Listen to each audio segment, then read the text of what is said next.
ይህ የምጽአቱ አዋጅ ነጋሪ አገልግሎት ወቅታዊና ዕለታዊ ወጎችን በማቅረብ ትንታኔ የምንሰጥበት የተለያዩ እንግዶችንም በመጋበዝ የምናቀርብበት መድረክ ነው። አዘጋጅ ይልቃል አስራት። ሰላም ለእናንተ ይሁን ውድ የምጽአቱ አዋጅ ነጋሪ አድማጮቻችን፣ እንዴት አመሻችሁ? በድጋሚ ተገናኝተናል።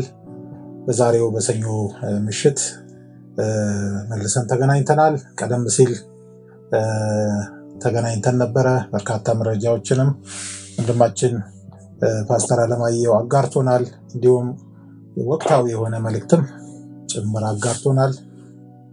አሁንም የዓለማችን ወቅታዊ ክስተቶች ተለዋዋጭ እየሆኑ ነው ያሉት። እነዛ ላይ ተመርኩዞ ፓስተር አለማየሁ መረጃዎችን አሰባስቦ እንዲሁም ደግሞ ኋላ ላይ ወቅታዊ መልእክት ደግሞ ያስተላልፍልናል። በቀጥታ ወደዛ መራችኋለሁ። ፓስተር በድጋሚ እንዴት አመሸ? ተገናኘን። አመሸ ወንድም ይልቃል። እግዚአብሔር ይመስገን። ቀን ላይ አንድ መልእክትም ሁለት መረጃዎችንም አስተላልፈናል። አሁን ደግሞ እንዲሁ በዚህ ምሽት ደግሞ ተገናኝተናል። ምን አለ እጅ ላይ? እንግዲህ ያልተቋጨው የባልካን ጉዳይ ነው እጄ ላይ ያለው። ይህ ያልተቋጨው የባልካን ጉዳይ አሁንም አውሮፓንና አሜሪካንን እያወዛገበ ነው ያለው። ራሽያም ያው ድርድሩ ከተካሄደ በኋላ ለተኩስ አቁም ስምምነት በመርህ ደረጃ ፈቃደኛ ነኝ ካለች በኋላ ነገሩን እያከረረች ነው ያለችው። በመቀበልና ባለመቀበል ማለት ቅድመ ሁኔታዎች አሏት።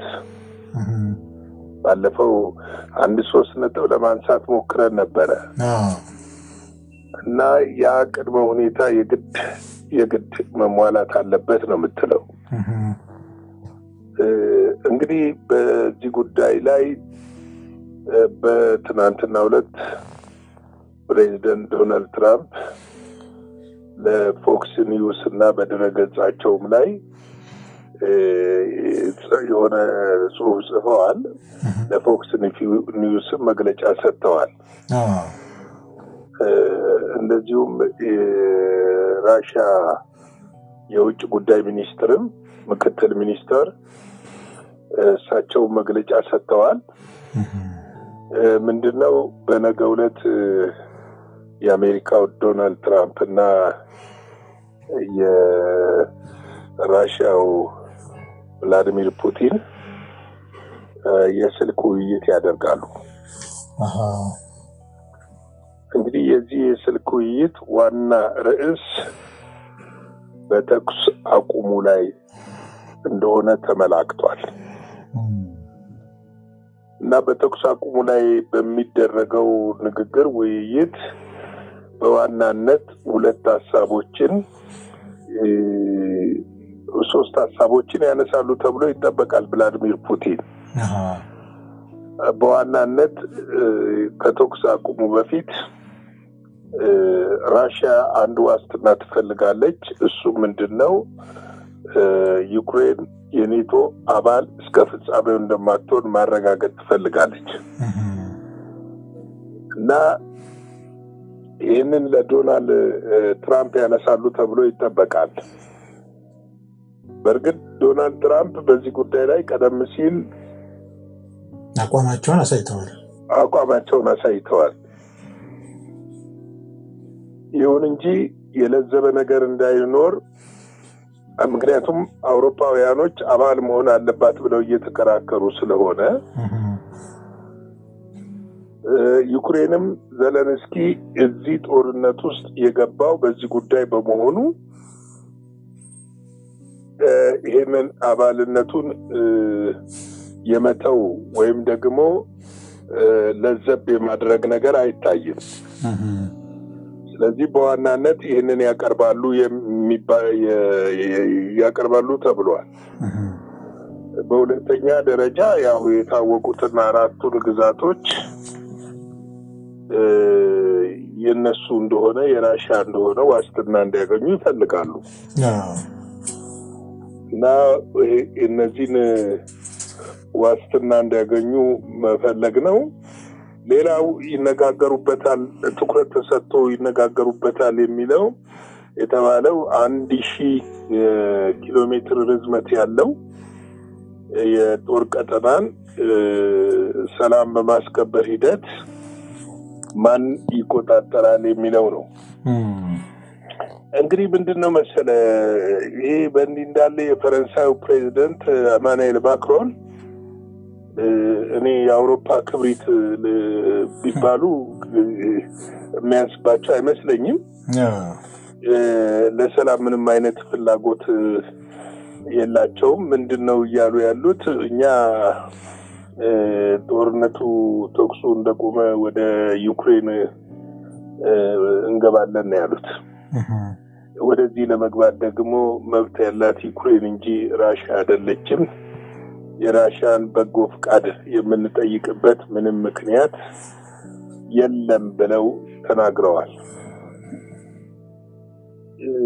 እንግዲህ ቀደም ሲል ባለፉት ሳምንታቶች ውስጥ እኚህ ሰውዬ የአውሮፓ ጠባቂ ነኝ እያሉ እንደሆነ ተመልክተናል እና የኒኩለር ዘንጋቸውንም መወዝወዝ እንደጀመሩ አይተናል።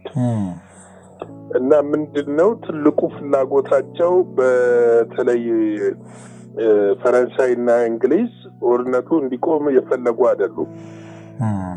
ሁለተኛው ነገር ደግሞ ምንድነው እነዚህ ሁለቱ ሀገሮች የኔቶ አባል ሀገሮች ናቸው። በእነዚህ በሁለቱ መካከል መግባት ማለት የሶስተኛው ዓለም ጦርነትን ለመቀስቀስ ሆን ተብሎ የታቀደ ይመስላል። ልክ ነው።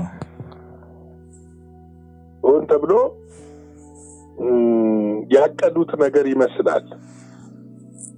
ነገር ግን የራሽያ የውጭ ጉዳይ ሚኒስትር ምክትሉ በሰጡት መግለጫ ከቶ በዚህ አንፃር ሊታሰብ አይደለም ሊሞከር አይገባም ነው ያሉት። ሊሞከር ቀርቶ ሊታሰብ አይገባም ብለዋል። ምክንያቱም ከአውሮፓና ከራሽያ ገለልተኛ የሆኑ ሀገሮች ናቸው ሊታሰቡ የሚገባው እውነተኛ ሰላም ከተፈለገ። ስለዚህ ዶናልድ ትራምፕ በሰጡት መግለጫ ከአርብ ጀምሮ ቅዳሜ እሁድ ትልቅ ስራ ተሰርቷል የሚሳካ ይመስለኛል ብለዋል። እና ይሄንን ጠብቀን ነው የምንነጋገረው ብለዋል። እንግዲህ ይሄ ነገር ምን ያህል ይሳካል የሚለው ነገር በሂደት የምናየው እንዳለ ሆኖ ሳለ በትናንትናው ዕለት ስለ አውሮፓ በአፍሪካ ላይ ስለጣሉት ትንሽ ዘግበን ነበረ። እንግዲህ ምንድነው ይሄንን እርምጃ አፍጥነው ለመውሰድ ተዘጋጅተዋል። ትልቅ ምክንያት ያደረጉት ምንድነው አውሮፓ ከራሽያ ጋር ጦርነት ለማድረግ እየተዘጋጀች ያለች መሆኑን እያመላከተ መጥቷል። ስለዚህ ነው ይሄ ጦርነት ይቆማል ወይ እንዴት ይሆናል የሚለውን ነገር በጥልቀት ማየት ያስፈልጋል ያልኩበት ምክንያት ይሄ ነው። ምክንያቱም አንዳንድ ጊዜ አሜሪካ አሁን ላይ የምታደርገው ጥረት በእነዚህ በሁለቱ ሀገሮች ወይም በአውሮፓ ሀገሮች እንዳይደናቀፍ ብዙ የፖለቲካ ተንታኞች እየተናገሩ ነው ያሉት። ምክንያቱም የነሱ ዋና ሐሳብ ምንድነው? አንድ በድርድሩ ላይ አልተጋበዙ፣ ሐሳብ አላቀረቡ፣ እድሉን አላገኙም። ያ እንደ ትልቅ እንደ ተናቁ ቆጥረውታል። ሁለተኛው ደግሞ እስከ ዛሬ ድረስ እነዚህ ሀገሮች ራሽያን እንደ ታሪካዊ ጠላት አድርገው ነው የሚመለከቱት። ልክ ነው። ገብቷል። የሚገርም ግን ምን መሰለህ፣ እነዚህ ሀገሮች እኮ አሁን ጀርመን በአሁኑ ሰዓት ጀርመን ጋዝ ከራሽያ ትገዛለች እና ስለዚህ እነዚህ የአውሮፓ ሀገሮች ለዚህ ለተኩስ አቁሙ ወይም ደግሞ ለሰላሙ እንቅፋት እንዳይሆኑ በጣም ተፈርቷል። እና እንግዲህ ሁለቱ በነገ በስንት ሰዓት እንደሆነ ባይታወቅም በስልክ ቀጥተኛ ውይይት እንደሚያደርጉና ከዛ በኋላ ጋዜጣዊ መግለጫ ይሰጣል ተብሎ ይጠበቃል። እንግዲህ በሁለቱም ወይም ደግሞ ስምምነት ላይ ከተደረሰ ምንድነው የሚሆነው? ቀጣይ ወደ ተኩስ ማቆም እርምጃ ነው የሚካሄደው። ነገር ግን ከዛ በፊት ራሽያ ከኩርክስ ግዛት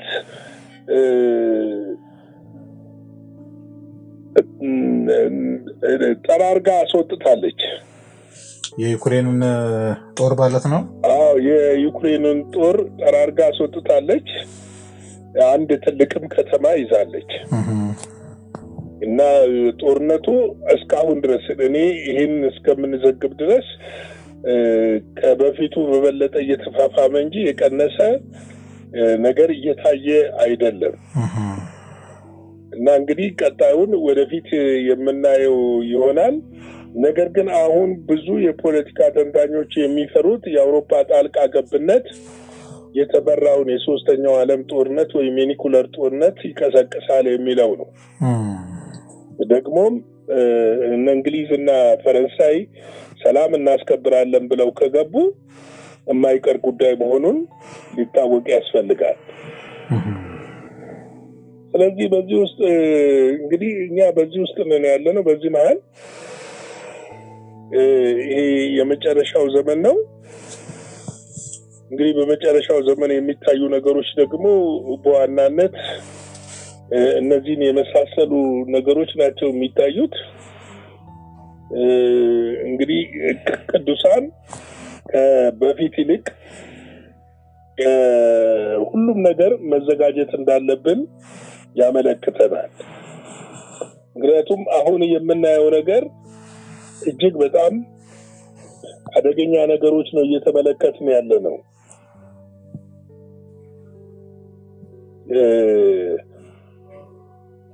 ምናልባት በምድር ላይ አሁን እየሆነ ያለው ነገር አሁን እየተመለከትነው ያለው ነገር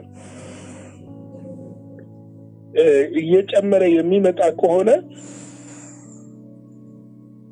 በተለይም በዚህ ሰዓት ሁሉ እኔ እናንተ እየተነጋገርን እያለን በየመን ከፍተኛ ድብደባ እየተደረገ ነው ያለው በዚህ ሰዓት። ስለዚህ ይሄ ወዴት ያመራል? እዛም ጋር ያለው ነገር እንግዲህ የማይሳካ ከሆነ ፍርሃት ስላለ አሁን ብዙ ፖለቲካ ተንታኞች የሚሉት ፍርሃት አለ። ስለዚህ እኛ ምን ማድረግ አለብን የሚለውን ነገር በደንብ ልናይ ያስፈልጋል። ምናልባትም ለአድማጮቻችን በቅርብ ጊዜ በማለዳ የሚተላለፍ አንዳንድ መልእክቶችን ይዘን እንመጣለን ብለን እናስባለን። ስለዚህ እንግዲህ እኛ ህይወታችን ሁሉ መጣበቅ ያለበት ከእግዚአብሔር ቃል ጋር እውነት ነው። ምክንያቱም ቃሉ ያለንን እየሆነ ነው ያለው፣ እየተፈጸመ ነው ያለው። ከቃሉ ጋር የተጣበቀ እውነተኛ ህይወት ልንይዝ ያስፈልጋል። ለዚህ ነው ጳውሎስ ለፊልጵስዩስ ሰዎች ሲጽፍላቸው ምዕራፍ 3 ላይ ከቁጥር 2 ጀምሮ ላንብበው። እንደዚህ ይላል፣ ከውሸት ተጠበቁ፣ ከክፉ ሰራተኞች ተጠበቁ፣ ከሐሰተኛ መገረዝም ተጠበቁ። እኛ በመንፈስ እግዚአብሔርን የምናመልክ በክርስቶስ ኢየሱስ የምንመካ በስጋም የማንታመን እኛ የተገረዝን ነን። እኔ ግን በስጋ ደግሞ የምታመንበት አለኝ። ሌላ ሰው ማንም ቢሆን በስጋ የሚታመንበት እንዳለው ቢመስለው እኔ በልጣለሁ እያለ ይሄዳል። እንግዲህ ምንድነው በዚህ ዘመን እንድንጠበቅ ያስፈልጋል። በዚህ ምሽት ላስተላልፍ የሚያስፈልገን ነገር ብዙ ሐሰተኛ አስተማሪዎች የተመረጡትን እንኳን እስኪያስቱ ድረስ እየተንቀሳቀሱ ያሉበት ነው። ለዚህ ነው ከክፉዎች ይላል ሰራተኞች ይላል። ክፉ ናቸው፣ ጨካኞች ናቸው። ቅድምም አንተ ትናገረው ነበር። በጎቹን አርደው የሸልተው የሚበሉ ናቸው። ለመንጋው የማይራሩ ናቸው። አይናቸው በአፍቅሮተ ነዋይ የታወረ ነው። የእግዚአብሔር ነገር የመንጋው ነገር ግድ የማይላቸው ናቸው። ለዚህ ነው ከሐሰተኛ መገረዝ የሚለው። ተጠበቁ ይላል። አሁን ይሄንን በመጠበቅ ነው የምናመልጠው። እንዴት ነው የምንጠበቀው? በእግዚአብሔር ቃል። ቃሉ ምን ይለናል? በዚህ በመጨረሻው ዘመን እነዚህ ነገሮች እንደሚከሰቱ አስረግጦ ይነግረናል።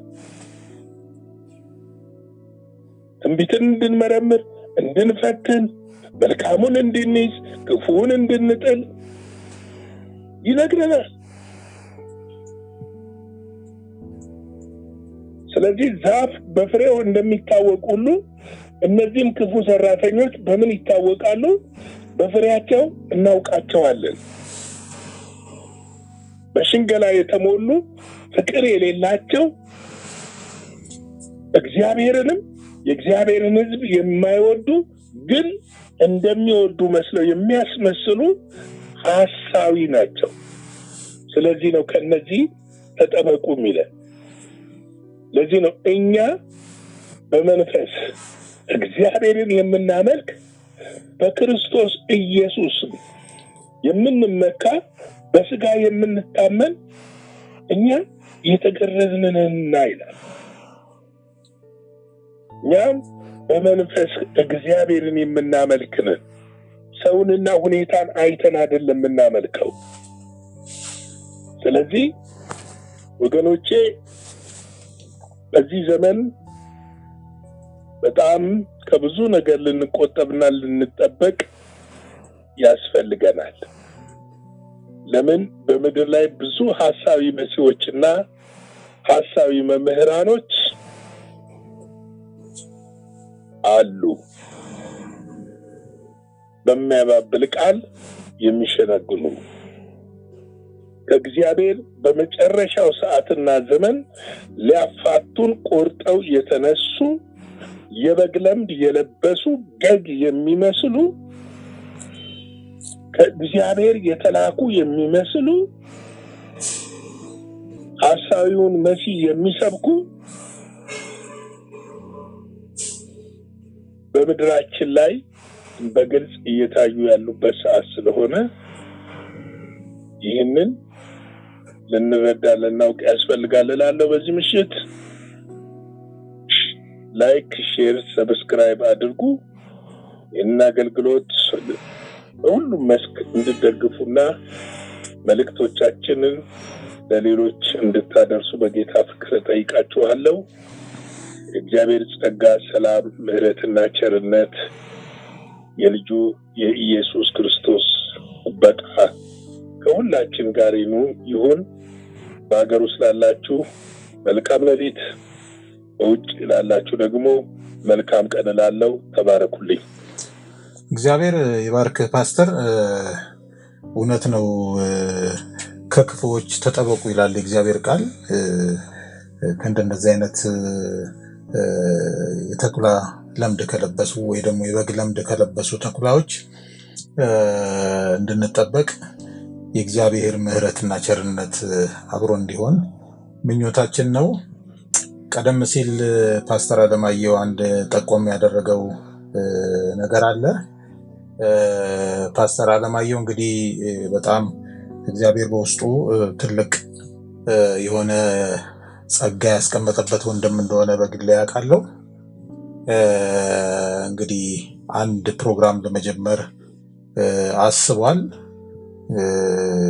ጊዜው ሲደርስ እንግዲህ ለእናንተ ለቅዱሳኖች የምናሳውቅ ይሆናል። በጊዜው ራእዮቻችን በጣም ሰፊና በርካታ ናቸው። ግን የገደቡን ሁኔታዎች ስላሉ